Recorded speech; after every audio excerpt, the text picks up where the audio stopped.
Yeah, absolutely. Hello, everyone. Hello, everyone. Fancy meeting you here. Coming often? X, are you okay? This is X, and he's a great guy, high IQ. He's a high IQ individual. And he's got this. Check out this cool chain he's got. So thank you very much. We had a busy day today. The king just left, and we've had a great discussion, terrific discussion concerning Gaza and everything else. We had discussions also about Saturday at 12 o'clock. It's going to be a big moment. We'll see what happens. I don't expect much happening with these people, but we'll see what happens. And we're going to be signing a very important deal today. It's DOGE, and I'm going to ask Elon to tell you a little bit about it and some of the things that we found, which are shocking. Billions and billions of dollars in waste, fraud, and abuse. And I think it's very important. And that's one of the reasons I got elected. I said, we're going to do that. Nobody had any idea it was that bad, that sick, and that corrupt. And it seems hard to believe that judges want to try and stop us from looking for corruption, especially when we found hundreds of millions of dollars worth, much more than that, in just a short period of time. And we want to weed out the corruption. And it seems hard to believe that a judge could say, we don't want you to do that. Well, so maybe we have to look at the judges, because that's a very serious, I think it's a very serious violation. I'll ask Elon Musk to say a few words, and we'll take some questions. Elon, go ahead. Sure. So at a high level, if you say what is the goal of DOGE, and I think a significant part of the presidency is to restore democracy. This may seem like, well, aren't we in a democracy? Well, if you don't have a feedback loop, FAX, we would have to, if you sorry. So, I tell you, gravitas can be difficult sometimes.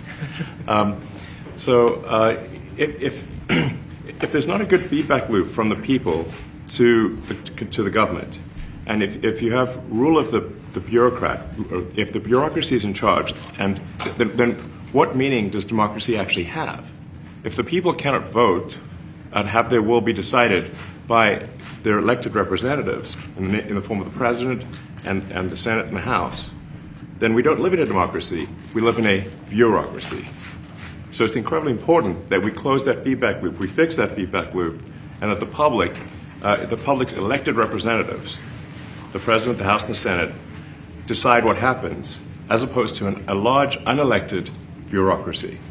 This is not to say that there are good people who are in the federal bureaucracy, but you can't have an autonomous federal bureaucracy. You have to have one that is responsive to the people. That's the whole point of a democracy. And if you looked at this, if you looked at the founders today and said, what do you think of the way things have turned out? Well, we have this unelected, fourth unconstitutional branch of government, which is the bureaucracy, which has, in a lot of ways, currently more power than any elected representative. And this is not something that people want, and it does not match the will of the people. So it's just something we've got to fix. And then we've also got to address the deficit. So we've got a $2 trillion deficit, and if we don't do something about this deficit, the country's going bankrupt. I mean, it's really astounding that the interest payments alone on the national debt exceed the Defense Department budget, which is shocking, because we spend a lot of money on defense. But if that just keeps going, we're essentially going to bankrupt the country. So what I really want to say is, like, it's not optional for us to reduce the federal expenses. It's essential. It's essential for America to remain solvent as a country, and it's essential for America to have the resources necessary to provide things to its citizens and not simply be servicing vast amounts of debt.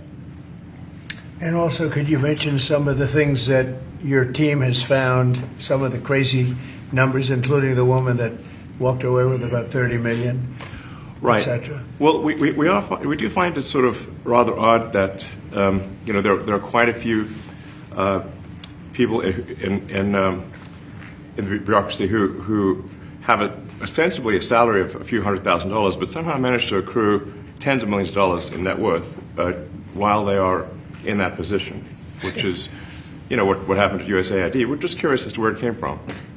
Maybe they're very good at investing, in which case we should take their investment advice, perhaps. But just there seems to be mysteriously they get wealthy. We don't know why. Where does it come from? And I think the reality is that they're getting wealthy at the taxpayer expense. That's the honest truth of it. So, we're looking at, say, if you look at, say, Treasury, for example, basic controls that should be in place, that are in place in any company, such as making sure that any given payment has a payment categorization code, that there is a comment field that describes the payment, and that if a payment is on the do not pay list, that you don't actually pay it. None of those things are true currently. So the reason that departments can't pass audits is because the payments don't have a categorization code. It's like just a massive number of blank checks just flying out the building. So you can't reconcile blank checks. You've got comment fields that are also blank, so you don't know why the payment was made.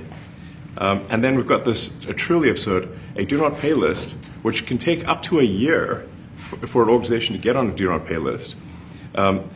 And this, we're talking about terrorist organizations, we're talking about known fraudsters, known aspects of waste, known things that do not match any congressional appropriation, can take up to a year to get on the list, and even once on the list is not used. It's mind-blowing. So what we're talking about here, we're really just talking about adding common sense controls that should be present, that haven't been present. So you say, like, well, how could such a thing arise? That seems crazy. When you understand that really everything is geared towards complaint minimization, so then you understand the motivations. So if people receive money, they don't complain, obviously. But if people don't receive money, they do complain. And the fraudsters complain the loudest and the fastest. So then when you understand that, then it makes sense. Oh, that's why everything they approve all the payments at Treasury. Because if you approve all the payments, you don't get complaints. But now we're saying that, no, actually, we are going to complain. If money is spent badly, if your taxpayer dollars are not spent in a sensible and frugal manner, then that's not okay. Your tax dollars need to be spent wisely on things that matter to the people. I mean, these things, it's just common sense. It's not draconian or radical, I think. It's really just saying, let's look at each of these expenditures and say, is this actually in the best interest of the people? And if it is, it's approved. If it's not, we should think about it. So, there's crazy things like just cursory examination of Social Security, and we've got people in there that are 150 years old. Now, do you know anyone who's 150? I don't. Okay. They should be on the Guinness Book of World Records. They're missing out. So, that's a case where, I think they're probably dead. It's my guess. Or they should be very famous, one of the two. And then there's a whole bunch of Social Security payments where there's no identifying information. Well, why is there no identifying information? Obviously, we want to make sure that people who deserve to receive Social Security do receive it, and that they receive it quickly and accurately. I'll tell you another crazy thing. So, one of the things is we are trying to sort of right-size the federal bureaucracy, just make sure that this. Obviously, there need to be a lot of people working for the federal government, but not as many as currently. So we're saying, let's if people can retire, with full benefits and everything, that would be good. They can retire, get their retirement payments, everything. And then we were told, this is actually, I think, a great anecdote, because we were told the most number of people that could retire possibly in a month is 10,000. We're like, well, why is that? Well, because all the retirement paperwork is manual on paper. It's manually calculated, then written down on a piece of paper. Then it goes down a mine. And what do you mean a mine? There's a limestone mine where we store all the retirement paperwork. And you look at a picture of this mine. We'll post some pictures afterwards. And this mine looks like something out of the 50s because it was started in 1955. So it looks like it's like a time warp. And then the speed, then the limiting factor is the speed at which the mine shaft elevator can move determines how many people can retire from the federal government. And the elevator breaks down sometimes, and then nobody can retire. Doesn't that sound crazy? There's like 1,000 people that work on this. So I think if we can take those people and say, like, you know what, instead of working in a mine shaft and carrying manila envelopes to, boxes in a mine shaft, you could do practically anything else, and you would add to the goods and services of the United States in a more useful way. So anyway, so I think that's an example. Like at a high level, if you say, like, how do we increase prosperity? Is we get people to shift from roles that are low to negative productivity to high productivity roles, and so increase the total output of goods and services, which means that there's a higher standard of living available for everyone. That's the actual goal. Everyone's very quiet, by the way. So are people normally this quiet? Your detractors, Mr. Musk. I have to what? Including a lot of Democrats. I have detractors? You do, sir. I don't believe it. Say that you're orchestrating a hostile takeover of government and doing it in a non-transparent way. What's your response to that criticism? Well, first of all, you couldn't ask for a stronger mandate from the public. The public voted. We have a majority of the public voting for President Trump. We won the House. We won the Senate. The people voted for major government reform. There should be no doubt about that. That was on the campaign. The president spoke about that at every rally. The people voted for major government reform, and that's what people are going to get. They're going to get what they voted for. And a lot of times, people that don't get what they voted for, but in this presidency, they are going to get what they voted for. And that's what democracy is all about. Mr. Musk, the White House says that you will identify and excuse yourself from any conflicts of interest that you may have. Does that mean that you are, in effect, policing yourself? What are the checks and balances that are in place to ensure that there is accountability and transparency? Well, we actually are trying to be as transparent as possible. In fact, we post our actions to the DOGE handle on X and to the DOGE website. So all of our actions are maximally transparent. In fact, I don't think there's been, I don't know of a case where an organization has been more transparent than the DOGE organization. So, and the kind of things we're doing are, I think, very, very simple and basic. They're not, what I mentioned, for example, about Treasury, just making sure that payments that go out, taxpayer money that goes out, is categorized correctly, that the payment is explained, that organizations on the do not pay list, which takes a lot to get there, that actually are not paid, which currently they are paid. These are not individual judgment decisions. These are about simply having sensible checks and balances in the system itself to ensure that taxpayer money is spent well. So it's got nothing to do with, like, say, a contract with some company of mine at all. But if there is a conflict of interest when it comes to you yourself, for instance, you've received billions of dollars in federal contracts when it comes to the Pentagon, for instance, which the president, I know, has directed you to look into. Yeah. Are you policing yourself in that? Is there any sort of accountability check and balance in place that would provide any transparency for the American people? Well, all of our actions are fully public. So if you see anything, you say, like, wait a second, hey, Elon, that seems like maybe that's, there's a conflict there. It's not like people are going to be shy about saying that. They'll say it immediately, Including you yourself. Yes. But transparency is what builds trust, not simply somebody asserting trust. So not somebody saying they're trustworthy, but transparency, so you can see everything that's going on. And then you can see, am I doing something that benefits one of my companies or not? It's totally obvious. And if we thought that, we would not let him do that segment or look in that area. If we thought there was a lack of transparency or a conflict of interest. And we watched that also. He's a big businessman. He's a successful guy. That's why we want him doing this. We don't want an unsuccessful guy doing this. Now, one thing also that Elon hasn't really mentioned are the groups of people that are getting some of these payments. They're ridiculous. And we're talking about billions of dollars that we've already found. We found fraud and abuse I would say those two words as opposed to the third word that I usually use, but in this case, fraud and abuse. It's abusive because most of these things are virtually made up, or certainly money shouldn't be sent to them. And you know what I'm talking about. It's crazy. So, but we're talking about tens of billions of dollars that we've already found. And now a judge who's an activist judge wants to try and stop us from doing this. Why? Why would they want to do that? I campaigned on this. I campaigned on the fact that I said government is corrupt.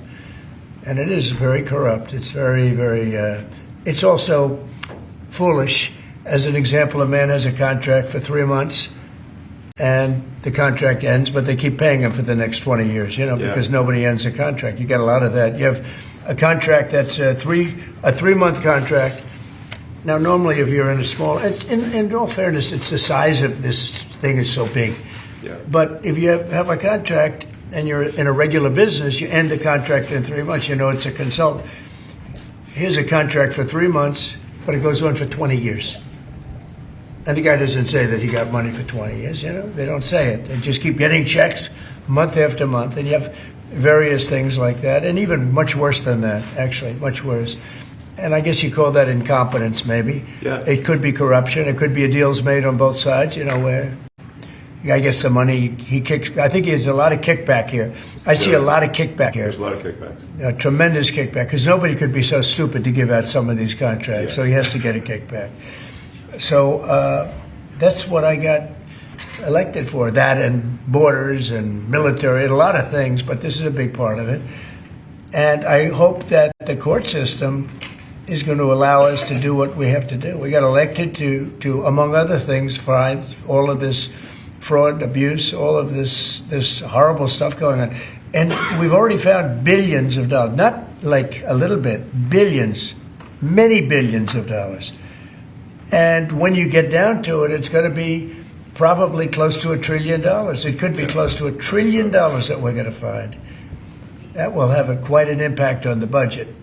And you'll go to a judge where they handpick a judge, and he has certain leanings. I'm not knocking anybody for that, but he has certain leanings. And he wants us to stop looking. How do you stop looking? I mean, we've already found it.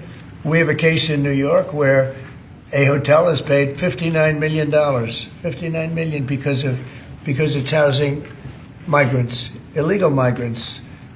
All illegal, I believe. And they were being paid twice the normal room rate at 100% occupancy. Unbelievable. So it's a racket. Mr. Musk, I'm going to ask a question. You Well, said if I may sort of just going for the President's comments, at a high level, you say, what are the two ingredients that are really necessary in order to cut the budget deficit in half from $2 trillion to $1 trillion? And it's really two things: competence and caring. And if you add competence and caring, you'll cut the budget deficit in half. And I fully expect to be scrutinized and get a daily proctology exam, basically. Might as well just camp out there.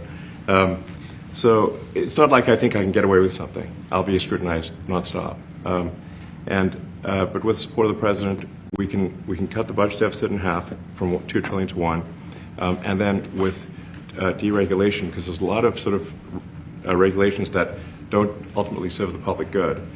We need to free the builders of America to build, and if we do that, that means I think we can get the economic growth to be maybe 3-4%, maybe 5%, and that means if you can get $1 trillion of economic growth and you cut the budget deficit by $1 trillion, between now and next year, there is no inflation.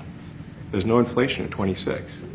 And if the government is not borrowing as much, it means that interest costs decline.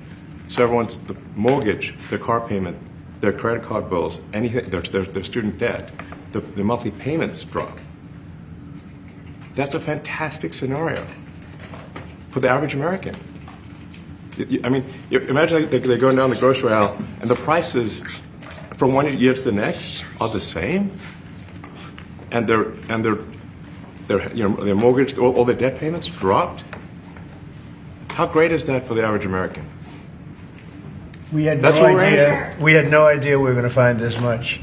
and it's open. It's not like complicated. It's not that simple stuff. complicated.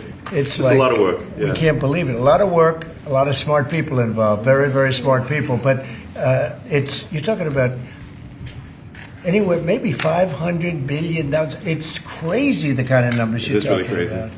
You know, normally when you're looking at something, you'll find you're looking for 1 out of 100. Here, you're almost reversing it. You look for one that's good.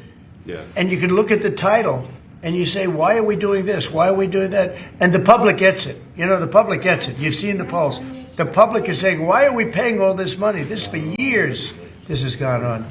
Mr. Musk, President you said Trump, Senator, Yeah, go ahead. Wait, go ahead. Senator Rand Paul today said that DOGE cuts will ultimately need a vote in Congress. Do you agree with that? Is that the I plan? really don't know. I know this. We're finding tremendous fraud and tremendous abuse. If I need a vote of Congress to find fraud and abuse, it's fine with me. I think we'll get the vote, although there'll be some people that wouldn't vote. And how could a judge want to hold us back from finding all of this fraud and finding all of this incompetence?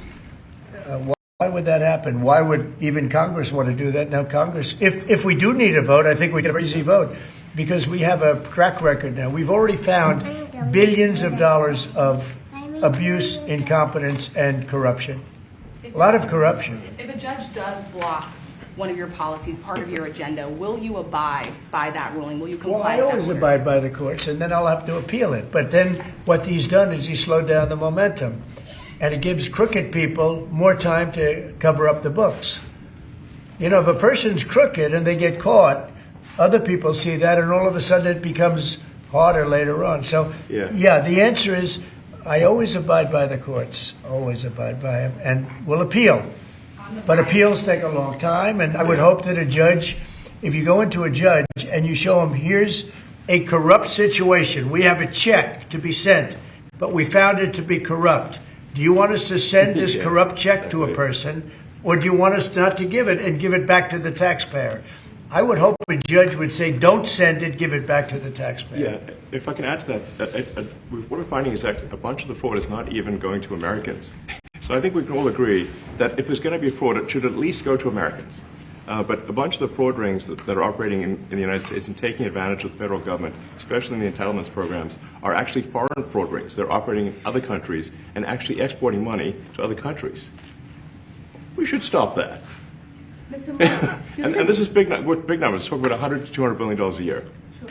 Serious money. Mr. Musk, you said on X that an example of the fraud that you have cited was $50 million of condoms was sent to Gaza. But after fact-check this, apparently Gaza in Mozambique, and the program was to protect them against HIV. So can you correct the statements? It wasn't sent to Hamas, actually. It was sent to Mozambique, which makes sense why condoms was sent there. Yeah. And how can we make sure that all the statements that you said were correct, so we can trust what you say? Well, first of all, some of the things that I say will be incorrect and should be corrected. So nobody's going to bat 1,000. I mean, we will make mistakes, but we'll act quickly to correct any mistakes. I'm not sure we should be sending $50 million worth of condoms to anywhere, frankly. I'm not sure that's something Americans would be really excited about. And that is really an enormous number of condoms, if you think about it. But if it went to Mozambique instead of Gaza, I'm like, okay, that's not as bad, but still, why are we doing that? Mr. Musk, can you talk a little bit about how closely you're working with agency heads as you're directing these cuts? Do they have how much input do agency heads have when you're making these decisions? Yeah, we work closely with the agency heads, there are sort of checks in place. So it's not just us just going in and doing things willy-nilly. It's in partnership with the agency heads, and I check frequently with the president to make sure that this is what the president wants to have happen. So we talk almost every day, and I double check things to make sure, is this something, Mr. President, you want us to do this? Then we'll do it. USAID has been one of your main targets. Are you concerned at all that some of the cuts or that shutting that agency altogether may lead to diseases or other bigger problems starting in other countries that then come to the United States? Yeah, so that's an interesting example. So that's something where we work closely with the State Department and Secretary Rubio. And we have, for example, turned on funding for Ebola prevention and for HIV prevention. Left that, you said? Yes, correct. And we are moving fast, so we will make mistakes, but we'll also fix the mistakes very quickly. Do you So see it as a worthy cause, USAID? I think that there are some worthy things, but overall, if you say what was the bang for the buck, I would say it was not very good. And there was far too much of what USAID was doing was influencing elections in ways that I think were dubious and do not stand the light of day. I can just ask a follow-up to the Pentagon contracts. If you have received billions of dollars in contracts from the Pentagon, and the president's directing you to look into the Department of Defense, is Yes, that which we a definitely need conflict to of do and interest? are going to do at the president's request. Does that present a conflict of interest for you? No, because you'd have to look at the individual contract and say, first of all, I'm not the one, filing the contract. It's people at SpaceX or someone who will be putting for the contract. And I'd like to say, if you see any contract where where it was awarded to SpaceX and it wasn't by far the best value for money for the taxpayer, let me know, because every one of them was. The president said the other day that you might look at treasuries. Could you explain that a little bit? What kind of fraud, and that question goes to both of you, what kind of fraud are you expecting to see or do you see right now in U.S. treasuries? Yeah, I think you mean the Treasury Department as opposed to Treasury bills. Or You also referenced treasuries on Air Force One the other night. Go ahead. well, as I mentioned earlier, really the first order of business is to make sure we're actually collecting. Sorry for this. I thought my son might enjoy this, but he's sticking his fingers in my ears and stuff. So it's a bit hard to hear sometimes. Hey, stop that. No, the stuff we're doing with Treasury Department is so basic that you can't believe it doesn't exist already. So for example, like I mentioned, just making sure that when a payment goes out, it has to have a payment categorization code. It's like, what type of payment is this? You can't just leave the field blank. Currently, many payments, the field is left blank. And you have to describe what's the payment for, some basic rationalization. That also is left blank. So this is why, the Pentagon, when's the last time the Pentagon passed an audit? I mean, a decade ago, maybe? I don't know, ever? Really? And we want to just, in order to actually pass audits, you have to have financial information that allows you to trace the payments. And once in a while, the Treasury has to pause payments if it thinks the payment is going to a fraudulent organization. If a company or an organization is on a do not pay list, we should not pay it. I'm sure you would agree. Like, if it's quite hard to get on that payment, the do not pay list, it means that this is someone that is just, it's like dead people, terrorists, known fraudsters, that kind of thing. We should not pay them. But currently we do, which is crazy. We should stop that. Many transactions. And by the way, hundreds, thousands of transactions like that. We have a big team. And for the sake of the country, I hope that the person that's in charge and the other people that report to me that are in charge are allowed to do the right thing, namely make sure everything's honest, legitimate, and competent. But we're looking at just, when you look at USAID, that's one. We're going to look at the military. We're going to look at education. They're much bigger areas. But the USAID is really corrupt. I'll tell you, it's corrupt. It's incompetent, and it's really corrupt. And I can't imagine a judge saying, well, it may be corrupt, but you don't have the right. You got elected to look over the country and to, as we say, make America great again, but you don't have the right to go and look and see whether or not things are right that they're paying or that things are honest that they're paying. And nobody can even believe this. Other people, law professors, they've been saying, how can you take that person's right away? You're supposed to be running the country, but we're not allowed to look at who they're paying it to and what they're paying. We have massive amounts of fraud that we caught. I think we probably caught way over a lot of billions of dollars already in, 2 weeks? Yes. And it's going to go to numbers that you're not going to believe. And much, as I said, much is incompetence and much is dishonesty. We have to catch it. And the only way we're going to catch it is to look for it. And if a judge is going to say you're not allowed to look for it, that's pretty sad for our country. I don't understand how it could even work. Sir, personally guarantee that Which like, one? the buyout program, the offer to federal workers? Can you personally guarantee that the workers who opt in to resign now will be paid through Well, September? they'll get their money, but they're getting a good deal. They're getting a big buyout. And what we're trying to do is reduce government. We have too many people. We have office space. It's occupied by 4%. Nobody's showing up to work because they were told not to. And then Biden gave them a 5-year pass, some of them, 48,000 of them, gave them a 5-year pass, that for 5 years you don't have to show up to work. And let me tell you, this is largely, much of this stuff is because of Biden. It's his fault. He allowed this country, what he did on our border. What he did on our border is almost not as bad as what he did with all of these contracts that have come out. It's a very sad day when we look at it. I can't even believe it. But many contracts just extend, and they just keep extending, and there was nobody there to correct it. And that cannot be, I can't imagine that could be held up by the court.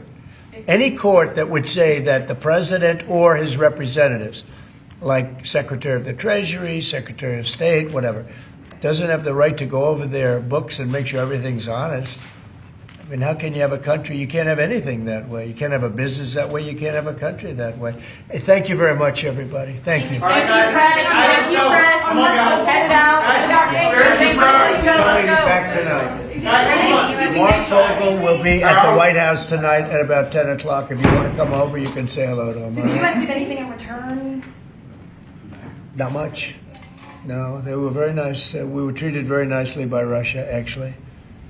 I hope that's the beginning of a relationship where we can end that war and millions of people can stop being killed. They've lost millions of people. They lost, in terms of soldiers, probably 1.5 million soldiers in a short period of time. We got to stop that war. And I'm interested primarily from the standpoint of death. We're losing all those soldiers. And they're not American soldiers, they're Ukrainian and Russian soldiers. But you're probably talking about 1.5 million. I think we got to bring that one to an end. Okay? Thank you. Thank you very much. Thank you. We're moving. Let's go. Let's move. Thank you. We're moving. 10 o'clock. 10 o'clock Thank you. tonight at the White House. All right, guys. Thanks, everybody. Let's head out. Thank you. See you later. Tired. Yeah, I mean, it's a lot. You know, so Thank you, guys. Thanks, guys. Right behind the stills. It's like, I think they're like less than a buck.